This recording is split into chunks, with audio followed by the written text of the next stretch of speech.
Des rues vides, comme sous une chape de plomb. Ici, à Gré-la-Ville, commune d'un millier d'habitants, la disparition d'Alexia Daval, où elle résidait, est un choc. On est inquiet.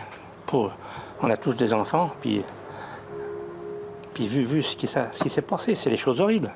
C'est terrible parce que nous pouvons imaginer qu'il y a un individu malfaisant qui habite dans un périmètre de 10 km. Je crois qu'aujourd'hui, on en est quasiment certain et ça, c'est terrible. Une douleur partagée par tous, proches et amis. On n'arrive pas à y croire parce qu'il ne faut pas être humain pour faire des choses pareilles, je pense.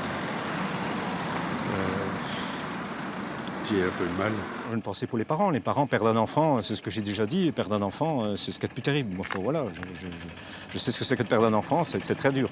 Quelles que soient les circonstances, mais les circonstances comme celle-là, oui, c'est insupportable. À moins de 3 km d'ici, même sentiment de chagrin et d'incompréhension dans les rues de Gré. La même où des centaines de personnes se sont mobilisées durant 48 heures pour retrouver la jeune joggeuse de 29 ans. Je suis triste. On est très solidaires encore avec cette famille, bien sûr.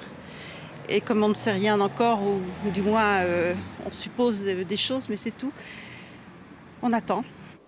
Mais en dépit des appels lancés hier soir par Christophe Laurenceau, le maire de Gré, à ne pas sombrer dans la psychose, l'inquiétude est palpable. Il y a un peu de peur, forcément. Mais c'est tout. Après, il y a des malades partout. Et il faut faire avec. Une jeune femme comme ça qui laisse 2 enfants et qui disparaît brutalement comme ça fait peur.